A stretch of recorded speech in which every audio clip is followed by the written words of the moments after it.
기도하겠습니다. 하나님 아버지, 사순절 둘째 주일 아침 주님의 전에서 영과 진리로 살아계신 하나님께 예배를 드립니다. 만세전에 택하사 하나님의 자녀로 인쳐주시고 성령님을 보내주시어 날마다 우리를 권고하시고 위로해 주시며 아바 아버지라 부를 수 있게 하시니 감사합니다. 오늘도 저들의 예배를 흠량하시고 하늘의 신령한 영적인 은혜와 땅의 기름진 복으로 가득가득 채워 주옵소서. 나그네 인생길에 친히 지팡이와 막대기가 되어주시고 선한 목자이신 주님을 우리도 순종하며 따르게 하옵소서. 말씀 가운데 성령님이 임재하심으로 기적과 능력과 평안과 형통함을 경험케 하옵소서. 기도해 주시고 성경 봉독해 주신 귀한 종들과 우리 샬롬 찬양대의 찬양을 주님 받아 주시옵시고 날마다 새벽 일찍 주의 성전에 나와 찬양으로 연습하며 또 하나님 앞에 영광 돌리는 우리 대장님과 지휘자 반주자 모든 대원들에게 한량없는 은혜와 축복을 더해 주시옵소서. 예수님 이름으로 기도하옵나이다. 아멘. 샬롬 인사하겠습니다. 평화 인사를 나누겠습니다. 한 주간 잘 지내셨죠?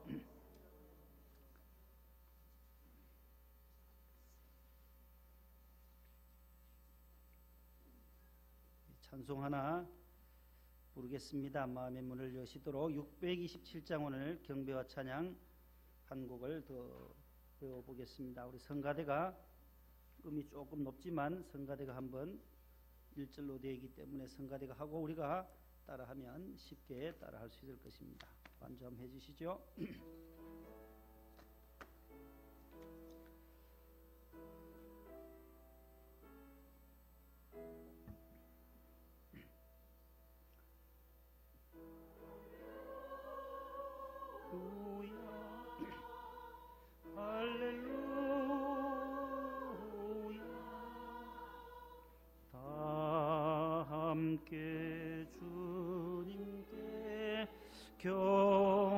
경배하자. 똑같습니다. 할렐루야, 할렐루야, 할렐루야, 할렐루야, 할렐루야. 아유, 아주 잘하셨어요. 우리 어려운 곡을 참 잘 소화시켰어요. 숨 넘어가겠죠. 너무 높아가지고 여러분들 오늘 이 사순절에 고난당할 것 같아요. 처음에 할렐루야 할렐루야 똑같아요. 음이 똑같아요. 그죠? 똑같고 그 다음 끝에 또 두 번째 단에 할렐루야 하고 세 개가 똑같아요. 그 다음 할렐루야 세 번째 단 첫 번째 할렐루야까지는 음이 같은 것 같죠? 다 똑같죠? 할렐루야 할렐루야 똑같아요. 그 다음에 두 번째 끝에도 할렐루야, 세 번째도 할렐루야 똑같고 그 다음에 할렐루야 세 번 남았는데 두 개는 같고 마지막은 더 음이 높아요. 그러니까 이거 작사 작곡하신 분 원망하지 마시고 한번 불러보겠습니다. 한 번만 반주해 주세요.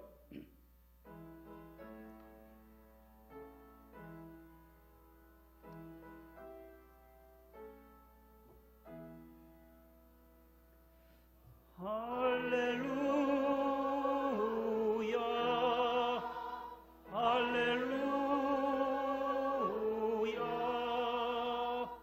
다 함께 주님께 경배하자. 또 할렐루야 할렐루야 할렐루야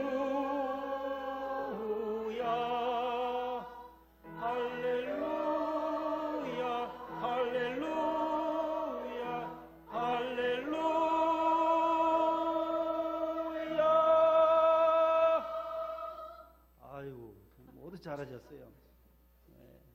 이런 곡이 있다. 찬송가의 경배와 찬양 부분에 한번 불러본 게 우리는 참 은혜고, 다음 주에는 628장, 이거는 좀 더 높은 것 같은데 감사하고, 지난주에 나눠드렸던 우리 같은 곡 모음 주보에 간지로 끼워드려 있던 찬송 오늘 하나만 더 우리 12번 144장 예수 나를 위하여 십자가를 질 때와 439장 십자가로 가까이가 곡이 같아요.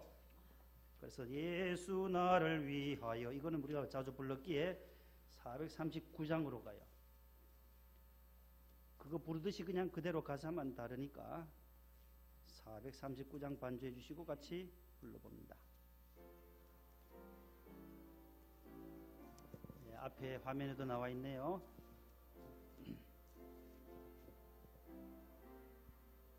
십자가로 가까이 십자가로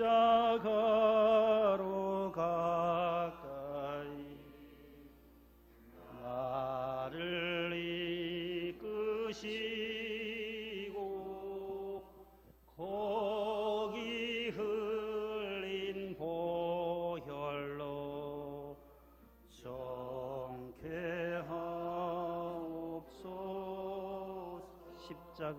십자가 무한 영광일세.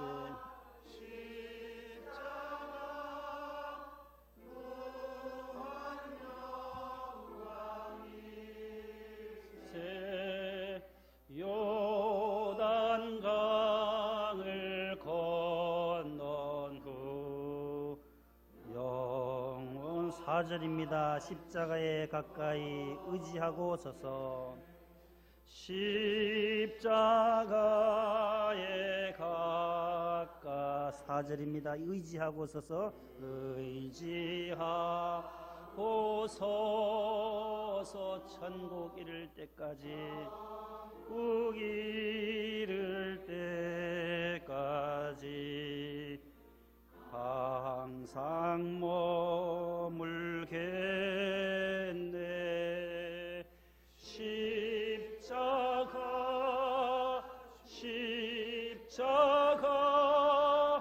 무한 영광일세.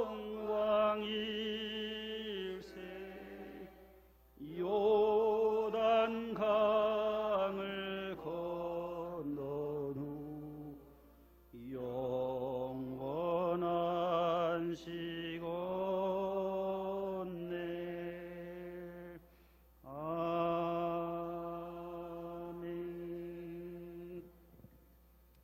그렇게 두 곡이 똑같습니다. 다음 주에는 또 다른 곡을 불러보도록 하겠습니다. 요즘 지하철에 애견을 잘 안 가지고 다니는데 집집마다 반려견들이 많아요. 애견을 좋아하는 분들도 있고 가정마다 있는데 지하철에 한 아주머니가 강아지를 가지고 탔어요. 근데 이 강아지를 데리고 있어야 안고 있어야 되는데 이게 어디로 막 돌아다닌 거예요. 승객들이 저 개새끼 좀 치우라고 저 강아지 주인이 누구냔 말이야. 막 돌아다니니까 민폐잖아요. 그러니까 이 아주머니가 저 개새끼 아니라고 우리 내 자식이나 똑같은 거다. 이 내 새끼다. 이거 개새끼가 아니고 내 새끼다.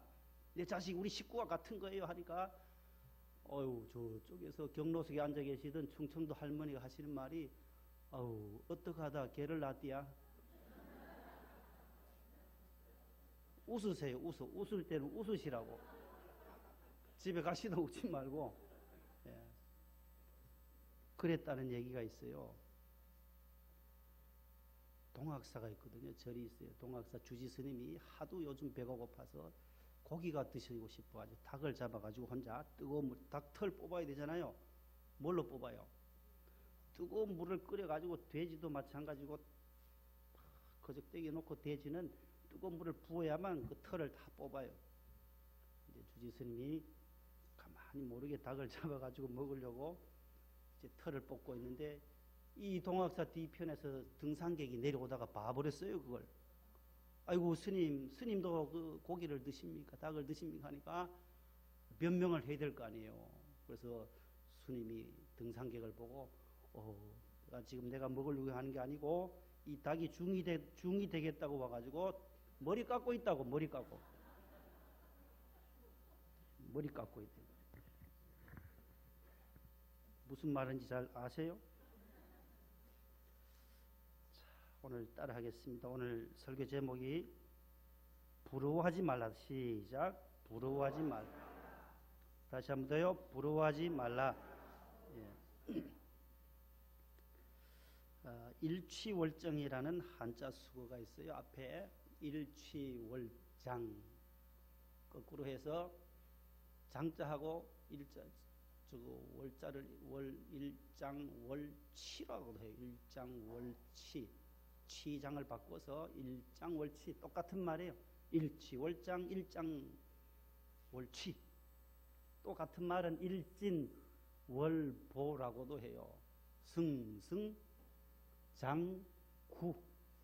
일취월장이 뭐예요? 날일자고 다월자니까 날마다 달마다 나날이 다달이 발전하고 성장하고 진보한다라는 저 한자 수어잖아요. 그래서 그 사람의 실력이 1학년 때 보다가도 2학년 때는 성적이 일취월장 향상됐어요. 그런 단어로 많이 활용해요. 일취월장 따라서 일취월장, 일장월취, 일진월보, 승승장구, 연전연승, 백전백승 다 유사한 말들이에요. 일진월보는 나아갈 진짜고 보자는 걸음 보자잖아요. 하루하루 한 걸음씩 한 보씩 한 걸음씩 앞으로 나아간다는 뜻이에요.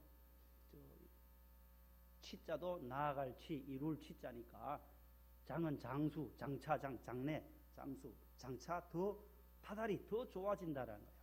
승승장구, 승은 무슨 승자예요? 이룰 승자에 저게요. 탈승자에 타다라는 거. 승승장구. 말을 타고 저 말맞자가 들어가 있잖아요. 제일 뒤에 구자에 말을 타고 전쟁이나 싸움을 이기는 그 기세로 계속해서 공격해서 승리하는 것을 승승장구라 그래요. 오랫동안 구자는 몰구자요. 몰고 간다는 거요. 계속 몰고 가는 거 이긴 그 기세로. 근데 저 일취월장을 요즘 젊은 세대들은 다르게 표현해요. 한 자씩 불러봐요. 일 해봐요. 일자리도 없고 취직도 안 되고 월급도 떨어지고 장사도 안 되고 이렇게 젊은 사람들이 오늘의 세태를 일취월장은 날이 가면 갈수록 달이 가면 갈수록 해가 가면 갈수록 점점 발전해야 되는데 그렇지 못한 시대에 살아가고 있다고 모두들 아우성을 치고 있어요. 이 시대를 풍자하는 내용이죠. 오늘 본문 잠언은 지혜문학, 지혜문서 가운데 가장 으뜸이 되는 대표작이에요. 욥, 시편, 잠언, 전도서, 아가 이 5권은 지혜서라고 말해요. 구약 성경에서. 오늘 이 잠언 24장에서 악인의 형통함을 대하는 자세에 대해서 오늘 2가지를 말씀드리려고 해요. 악인의 형통함을 볼 때에 우리 성도들은 어떤 자세를 취해야 하는지. 첫 번째 시작. 악인의 형통함을 부러워 말자. 이게 첫 번째 오늘 본문의 교훈이에요. 저기 악인이 누굴까? 악인이 잘 되고 악인이 떵떵거리고 악인이 잘 살게 되고 악인이 잘 나가게 될 때에 우리 성도들은 의인인 하나님을 믿는 성도들은 어떤 자세를 취해야 하느냐 할 때 그럴 때 부러워하지 말라라고 그렇게 1절에서 말씀하고 있어요. 여기서 악인은 바로 악을 꾀하고 악행의 기회를 엿보고 악을 행하기를 예사로 여기는 사람을 바로 악인이다. 그러므로 하나님을 부인하고 또 하나님을 인정하지 않는 사람도 모두 이 부류에 속하는 것입니다. 그래서 오늘 본문 그 8절에도 보면 악행하기를 꾀하는 자를 일컬어 사악한 자라 하느니라. 악하고 사악한 자들은 하나님이 없기 때문에 악을 행하는 악행의 기회를 엿보고 계속해서 악을 배우는 데 빠르고 선보다가는 악이에요. 선을 행하기보다 악행하는 것을 더 익숙해 있는 사람들을 성경은 바로 악인이라고 말해요. 그리 약한 자들의 그 형통은 무엇이겠어요? 눈에 보이는 것이에요. 화면 띄워주세요. 눈에 보이는 가시적이고 일시적인 거다. 악한 자들이 형통하면 이것을 꼭 기억해야 돼. 아주 눈에만 보이는 가시적인 일시적인 순간적인 형통함이지. 또 잘 먹고 잘 입고 잘 쓰고 떵떵거리는, 그러나 수명은 길어요, 짧아요? 아주 짧은 것이기 때문에 성도들은 부러워하지 말라는 거예요. 요즘 버닝썬 사건을 한번 보세요. 요즘 언론에 계속 뉴스에 나오는 것이 뭐예요? 모두 악인들은 형통을 위해서 수단 방법을 가리지 않는다라는 거예요. 자신의 경제적인 부를 쌓기 위하여, 쾌락을 즐기기 위하여서 수단 방법을 가리지 않아요. 안 하는 행동이 없어요. 못하는 일들이 없어요. 사람에게 먹지 말아야 할 그런 마약도 먹이면서 자신들의 쾌락을 즐기려고 하는 그러한 시대에 살아가고 있다는 거예요. 얼마나 잘 나가던 젊은 청년이었어요. 그러나 이렇게까지 될 줄이야 어떻게 알았어요? 왜요? 하나님이 없기 때문에. 그 문화 속에 하나님이 없는 거예요. 마약과 성폭행과 음란과 여러 가지 일들로 인하여서 폭행과 자신들의 모든 수명이 짧아져요. 연예계를 은퇴하겠다는 둥, 군에 입대한 걸 연장하겠다는 둥, 짧아요, 짧아. 악한 자들이 잘 되는 것은 짧아요. 수명은 짧다라는 거예요. 잠언 24장 19절 오늘 말씀 한 번 더 보세요. 본문 뒤에 있는 저 앞에 있어요. 시작.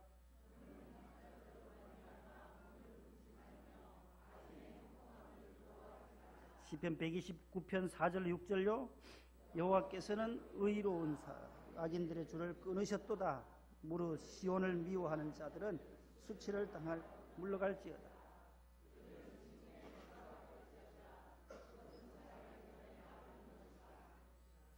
지붕 위에 뭐라 그래요? 풀이라는, 지붕 위에 풀은 햇볕 조금만 쬐어지면 바짝 말라져요. 악인들의 줄을 하나님이 끊으시고, 또 시온을 미워하는 자, 성전을 무시하고 하나님이 계신 이곳 성전을, 교회를 무시하고 하나님 없이 사는 사람들의 그 모든 것은 수치밖에 드러나지 않는다. 잠언 10장 27절요.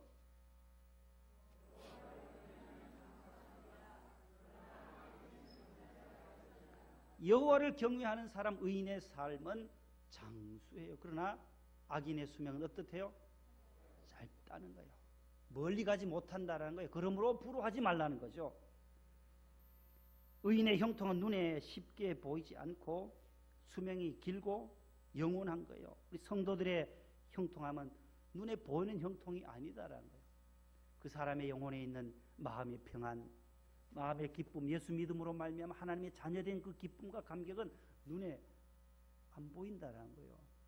그러나 악한 자들의 행동은 다 눈에 보이는 가시적인 것이기 때문에 부러워하는 사람들이 많은 거죠.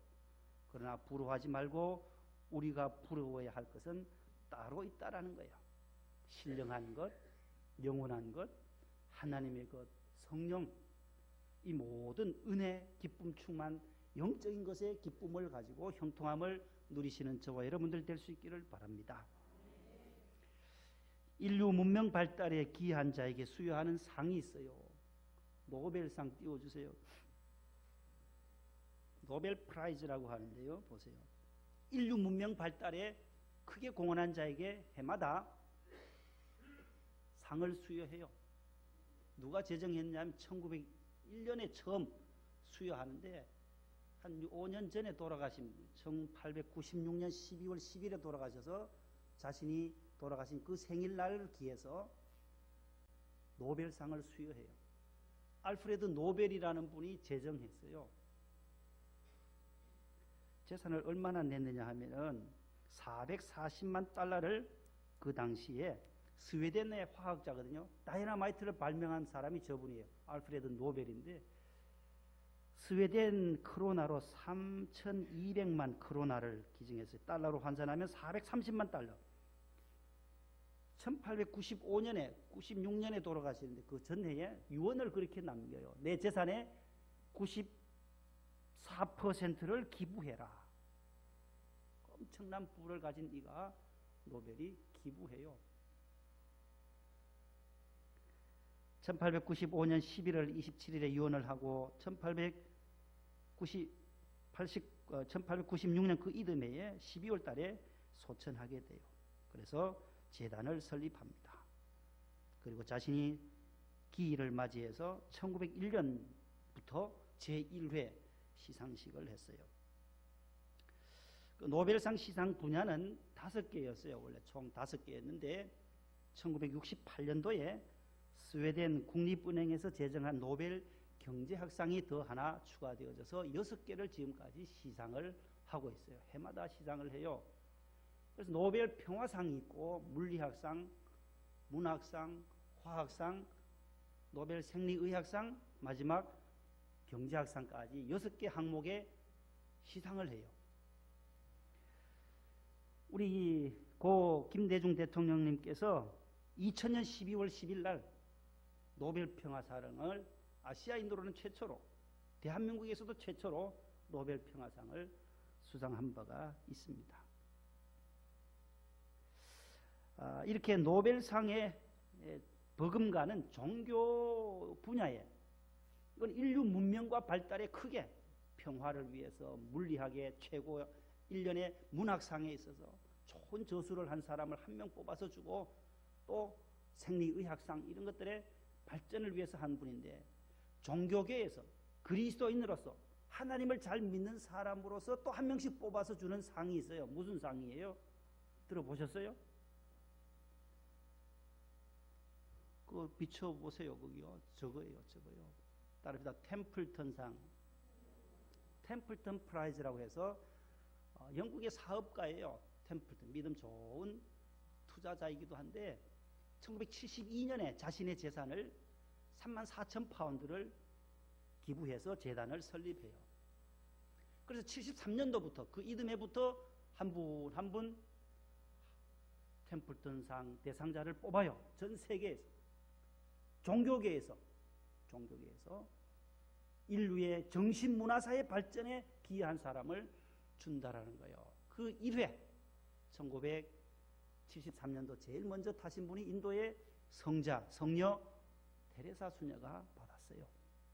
쭉 내려와서 지금까지 내려오는데 27회 8회까지 오는데, 빌리 그레암 목사님이 82년도에 수상하시고 83년도에는 솔제니친 작가가, 그 다음에 20회 1992년도 대한민국에 누구세요? 고 한경진 목사님께서 수상하세요. 대통령으로서 우리 고 김대중 대통령께서 2000년도에 노벨 평화상을 최초로 받으시고, 종교계의 노벨상이라고 불려지는 이 템플턴 상은 고 한경진 목사님, 호가 가을 추자에 볕 양자를 써요. 추양, 고 한경진 목사님이세요. 속초에 가면 추양관이 있어요. 추양 추모관이 있어요. 속초에 아주 잘 지어 놨어요. 추양. 평안북도 정주에 있었던 오산학교 들어보셨나요? 우리 3.1운동 우리 33인 명단 가운데 나오는 분인데, 이승훈 장로님, 평안북도 정주에 세웠던 기독교 미션 스쿨, 그 학교를 세웠던 분이 호가 남강이에요. 그분은 이승훈 장로님. 고당 조만식 장로님의 영향을 받으셨던 분이, 그 제자가 고 한경진 목사님이셨어요. 거기서부터 철두철미하게 기독교 신앙과 나라 사랑과 하나님 사랑의 그것을 어릴 적부터 배우시고 목회자의 길로 뛰어드시는 거예요. 숭실대학을 졸업하고 미국 엠포리아 대학으로 가셨다가 프린스턴 대학원에서 박사학위를 받으시고 국내에 들어오셔서 신의주 제2교회의 담임을 한 10여 년 동안 하시고 1945년도에 피난을 오셔서 중구 저동에 피난민들을 위한, 월남한 분들을 위해서 세운 교회가 베다니 교회였어요. 그 교회가 오늘의 영락교회로 바뀌어진 거예요. 처음에는 베다니 전도협회라고 작은 한 20여 명이 월남한 분들 모여서 함께 예배드렸었던 그 모임이 46년, 47년, 8년 되면서 1000여 명씩 모이기 시작하면서 급속도로 월남한 분들이 모여서 교회를 이룬 것이 바로 장로교 최대의 교회였던 영락교회라는 거예요. 50년, 60년, 70년, 80년대까지 전 세계 장로교회에서 가장 큰 영향력을 끼쳤던 교회가 한경진 목사님이 목회하셨던 영락교회입니다. 대광학교를 세우고 평양에서 무너진 여기에 숭실대학을 또 저기서 상도동에 또 숭실대학을 세우시고 여러 보육원이라든지 보성학원, 보성여자중고등학교 다 설립하셨던 분이 바로 고 추양 한경직 목사님이세요. 그분이 템플턴 상을 수상하러 가실 때에 입고 갈 옷이 없었다는 거예요. 넥타이는 매시고 와이셔츠는 맸는데 무엇을 입고 갈까? 그 조옥이 권사님이 들여다보니까 옷을 입지를 못해서 나는 수상 안 해도 된다고 처음에는 계속 안 받겠다고 하셨어요. 그럼에도 불구하고 옆에서 계속 가시자고. 그래서 그 조 권사님이 옷을 한 벌 바깥에 입어야 할 옷을 딱 하나 사셔서 입히시고 수상하러 다녀오신 거예요. 102만 불. 약 11억 원의 수상을 받은 거예요. 노벨상이나 템플턴상, 이 큰 상 가운데 최고의 상이죠. 아무것도 한 것도 없는데 내가 이거 받을 자격이 있나? 그 11억 원을 가지고 오셔서 북한에서 오셨기에 북한 선교 기금으로 영락교회에다가 헌납을 하시게 된 겁니다. WCC 총재 대학생 선교회의 창설자인 빌 브라이트 박사님이 또 1996년도에 수상을 하시기도 했습니다. 우리 한경직 목사님 참 훌륭한 분이세요. 평생 통장 하나 가지지 않고 집 한 채 없고 은퇴하시고도 남한산성에 그 6평짜리 되는 그 한경직 우거처라고 있어요. 남한산성에 가보면 저도 몇 번이나 가봤는데 늘 은퇴하시고는 그 남한산성에 공기 좋은 데 거니시면서 성경 외우시고 여호와는 나의 목자시니 내가 부족함이 없으리로다. 거기서 늘 기도하고 묵상하고 계세요. 큰 바위가 있어요. 그 바위에서 늘 기도하셨던 그 어른이신데 아주 가난한 목사였어요. 다 가졌지만은 없는 것처럼 사셨던 분위기에 우리 대한민국에서 가장 존경받는 목회자로 그렇게 우리 후배 목사들에게 귀감이 되시는 분이시다라는 거예요. 이분도 참 고난이 많았어요. 한 도풍 아버님과 청주 이씨 사이에서 3남 1녀의 장남으로 태어나셨는데 7살 되던 해에 어머니가 돌아가시게 되고 12살 때 그래서 빨리 결혼을 시켰어요. 12살에 결혼을 했어요. 김찬빈 사모님 3살 연상이었어요. 같은 동네에 3살 누나하고 부모 아버님이 빨리 결혼해야 되겠다. 어머님도 안 계시고 하니까 그래서 결혼을 했더랍니다. 그래서 속장난 같은 그 결혼 생활이 시작이 돼요. 근데 겨울 동네 아이들과 얼음 타러 다니잖아요. 얼음 스케이트, 시계또 알아요? 시계또 강에 이렇게 내가에 가서 얼음 지치게 하다가 빠져가지고 퉁퉁 얼어가지고 발이 얼어서 온 거예요. 양말도 다 젖고. 여러분들 그 타보셨죠? 타다 빠진 적이 없어요? 저도 몇 번 많이 빠졌어요. 그래서 불 질러가지고 내가에서 말리다가 불똥 띄면 금방 빵꾸가, 그때 양말을 어떻게 그렇게 빵꾸가 잘 나는지 몰라요. 이 나라 와서 금방 탁 앉으면, 불티가 앉으면 그냥 뻥 뚫려버려요. 이거 숨기려고, 이거 어머니한테 집에 들어가면 야단 맞으니까. 그런 적이 참 많았는데, 퉁퉁 얼어붙은 이 양말과 빠진 발을 가지고 들어오니까, 그 12살이니까 초등학교 5학년이잖아요. 초등학교 5학년이 결혼했다니까요. 중학교 2학년 누나랑 김찬빈 사모님하고.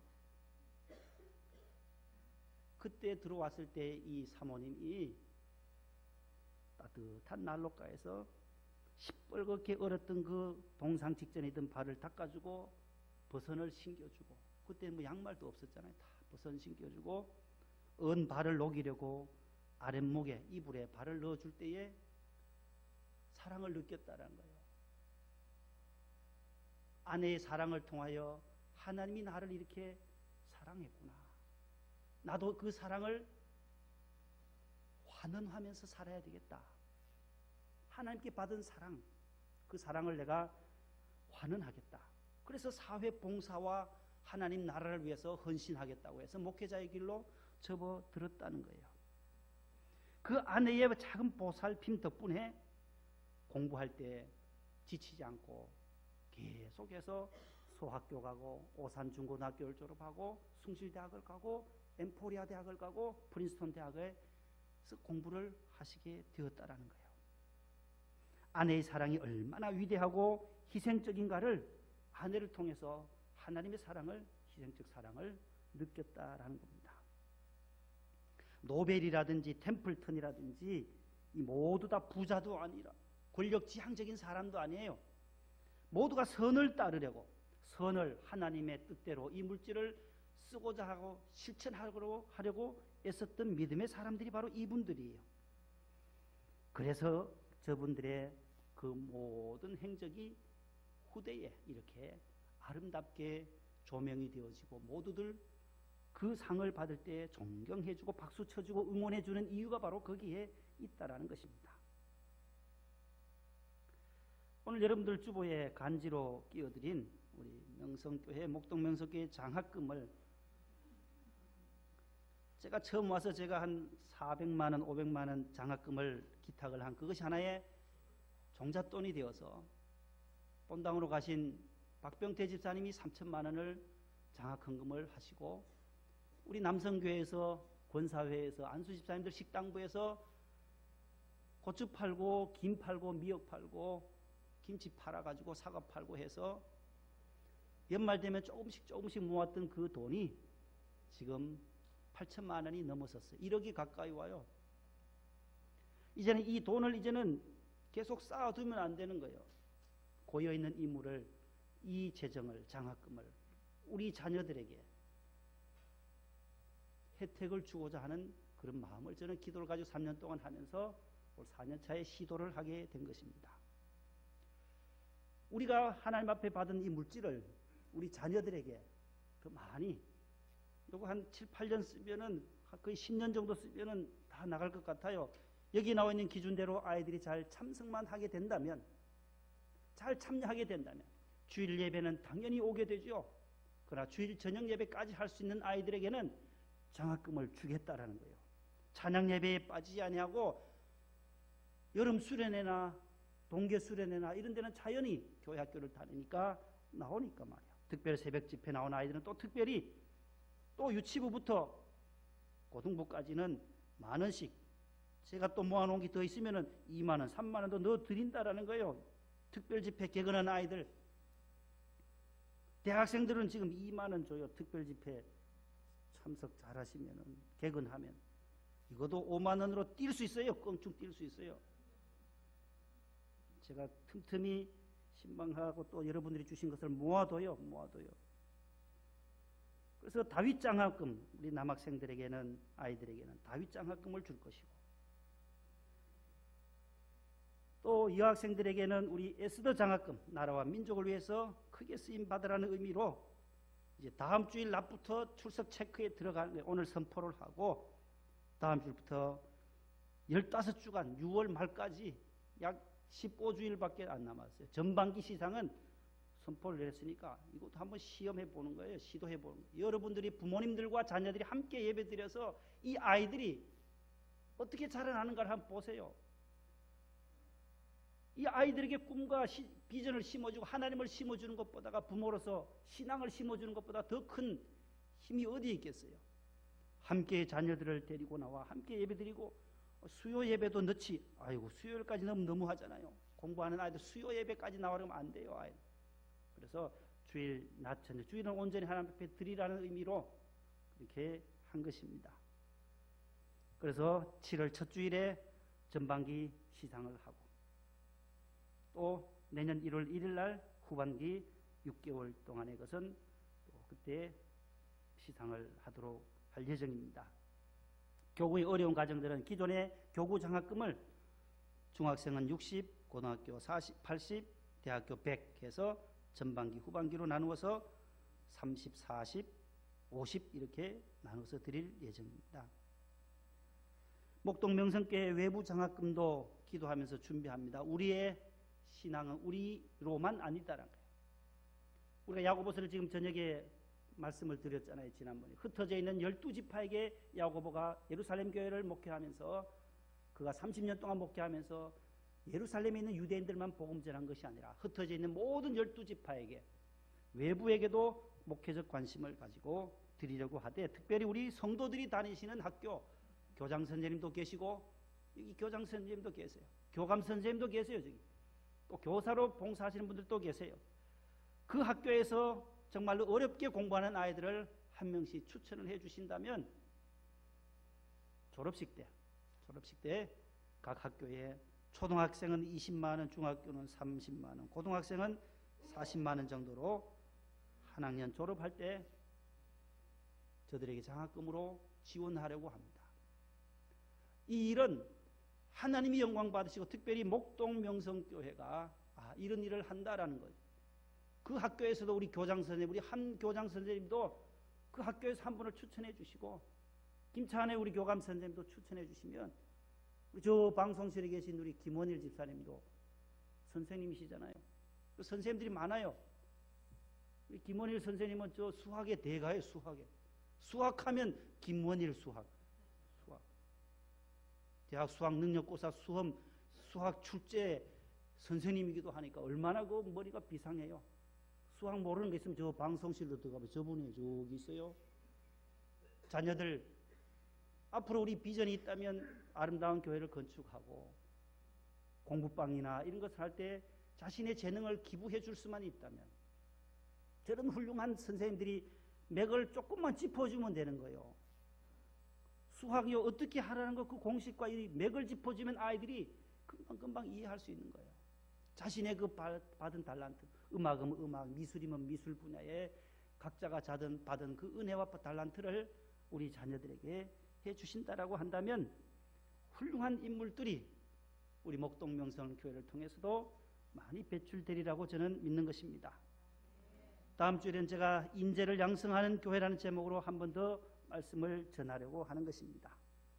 오늘 악인의 형통함을 대하는 두 번째 마지막 자세가 있어요. 앞에 띄워줘 보세요. 두 번째 한번 읽어보세요. 자, 앞에 시작. 그와 함께 있으려고 하지도 말라. 오늘 1절에 그렇게 말씀해요.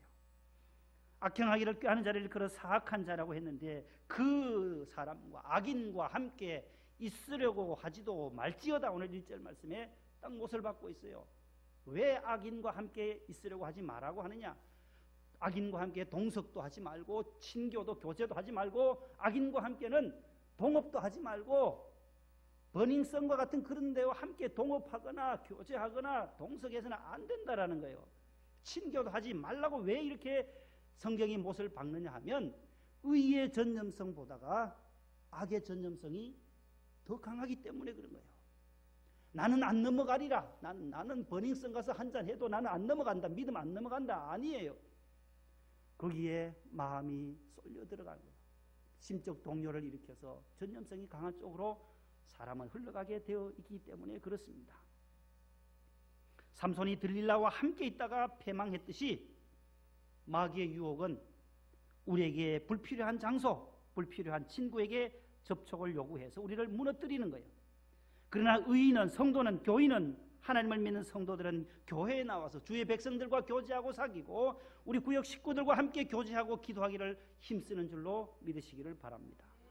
교회에 와서 하나님 앞에 찬송하고 교제하고 우리 성도들과 함께 대화하는 것이 가장 기쁜 날, 하나님 아버지를 만나고 예수님을 이곳에서 만나고 우리 형제, 좌우에 계신 형제 자매분들을 만나는 거룩한 주님의 날, 악한 자들과 사귀지 아니하고 주의 성전에서 성도들과 함께 사귀고 교제하고 친교하고 기도와 모든 것을 나누는 저와 여러분들 될 수 있기를 바랍니다. 그것이 바로 그리스도인의 아름다운 삶인 것입니다. 시편 1편에서 다윗은 이렇게 고백합니다. 앞에 띄워주세요. 1절 한 번만 읽어보세요. 1절만 읽어보실래요? 시작. 복 있는 사람은 오만한 자들의 자리에 앉지 아니하고, 보세요. 복 있는 사람이 바로 악인들의 꾀, 죄인들이 가는 그 길에 서지도 않고, 오만한 자들, 하나님을 거역하는 자들의 그 자리에, 그런 장소에 앉지 않는다라는 거예요. 동석하지 않겠다라는 거예요. 왜냐하면 4절에 보세요. 4절 시작. 악인들은 그렇지 않으며 오직 5절. 그러므로 악인들은 심판을 견디지 못하며 죄인들이 의인들의 모임에 들지 못하리로다. 무릇 의인들의 길은 여호와께서 인정하시나 악인들의 길은 망하리로다. 하나님의 말씀이에요. 악인의 길을 가는 것이 아니라는 의인의 길로 가면 사시사철 주야로 묵상하는 사람, 하나님의 말씀을 묵상할 때 시냇가에 심은 나무처럼 많은 열매로 우리에게 보상을, 주님이 우리에게 보상해 주실 줄로 믿습니다. 하나님 감사합니다. 악인의 형통함을 부러워하지 않게 하시고 악인과 오만한 자와 죄인들의 자리에 우리가 앉지 아니하도록 분별력을 허락하여 주옵소서. 예수님 이름으로 기도합나이다. 아멘.